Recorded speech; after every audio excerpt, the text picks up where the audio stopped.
موسیٰ علیہ السلام کے زمانے میں ایک شخص ایسا تھا، گنہگار تھا، لوگ نفرت کرتے تھے، لوگوں نے اپنے علاقے سے اسے بھگا دیا کہ جنگل کی طرف چلے جائیں، آپ علاقے میں رہنے کے قابل نہیں ہیں، آپ کی وجہ سے نحوست پھیل رہی ہے۔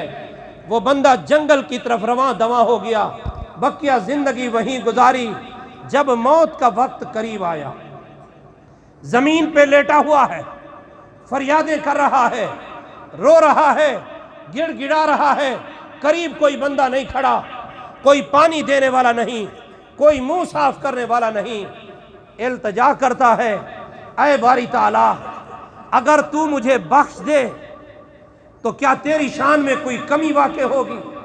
اے اللہ بھائی بھی چھوڑ گئے، حلقہ احباب بھی چھوڑ گئے، رشتہ دار بھی چھوڑ گئے، ساری سنگت بھی چھوڑ گئی، مولا تو نہ چھوڑنا۔ اے اللہ اگر تیری شان میں کوئی کمی واقع ہو تو مجھے معاف نہ کر۔ اللہ تیری شان میں اگر کوئی کمی واقع نہیں ہوتی، اے اللہ تو مجھے معاف کر دے۔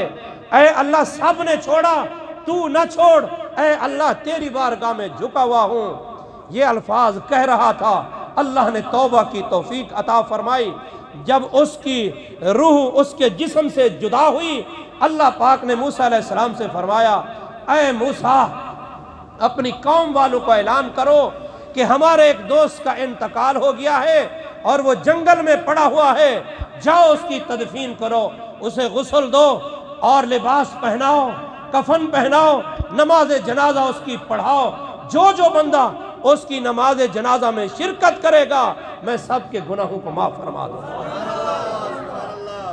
اب یہ قوم جا کر پہنچی، جنگل میں دیکھنا چاہتے تھے کہ وہ کون سا اللہ کا نیک بندہ ہے، وہ کون سا اللہ کا دوست ہے کہ جس کے بارے میں اعلان کیا گیا ہے کہ جو اس کی نماز جنازہ میں شرکت کرے گا اللہ اسے بھی معاف فرما دے گا۔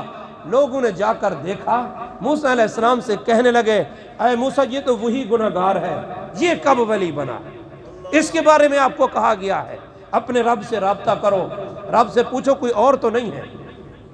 موسیٰ علیہ السلام بارگاہ ربوبیت میں عرض کرتے ہیں، باری تعالیٰ یہی بندہ ہے، غیب سے آواز ہے یہی بندہ۔ موسیٰ علیہ السلام عرض کرتے ہیں، باری تعالیٰ اس راز کو مجھ پر ظاہر فرما دے، یہ گنہگار تھا، قوم نے اسے علاقے سے نکال دیا، یہ تیرا کیسے ولی بنا، کیسے اس نے قرب پایا؟ مولا تیری شان ہے، ذرا اس راز کو واضح فرما دے۔ رب نے فرمایا، اے موسیٰ جو بندہ شرمندہ ہو جائے اور جھک جائے، سجدہ ریز ہو جائے، آنسو بہانے لگ جائے، میرا قانون تو یہ ہے جب گنہگار کے آنکھوں سے آنسو نکلتے ہیں وہ رخسار پہ بعد میں پہنچتے ہیں، اس کے گناہوں کو میں پہلے سے معاف فرما دیتا ہوں۔ اے موسیٰ جو بندہ ایسا کرے اس کے ساتھ کیا کیا جائے؟ موسیٰ علیہ السلام عرض کرتے ہیں، باری تعالیٰ اس پہ رحم کیا جائے۔ اللہ نے فرمایا، میں نے رحم کر دیا، اس نے توبہ کی ہے، میں نے اس کے گناہوں کو معاف کر دیا ہے۔ اے موسیٰ مجھے اپنی ربوبیت کی قسم، اگر یہ بندہ پوری قوم کی مغفرت کی دعا کرتا میں ساری قوم کو معاف فرما دیتا۔ اس نے اپنی مغفرت چاہی ہے، میں نے اسے معاف کیا ہے، پھر میری شان یہ ہے کہ اس کی نماز جنازہ میں جتنے لوگ شریک ہوں گے میں سب کو معاف کر دوں گا۔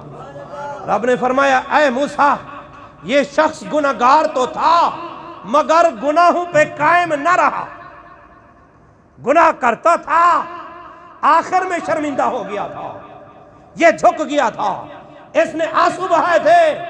اے موسیٰ اسی طرح کوئی بھی بندہ بڑے سے بڑا گنہگار جب بھی جھک جائے گا میں اس کے گناہوں کو معاف فرما دوں گا۔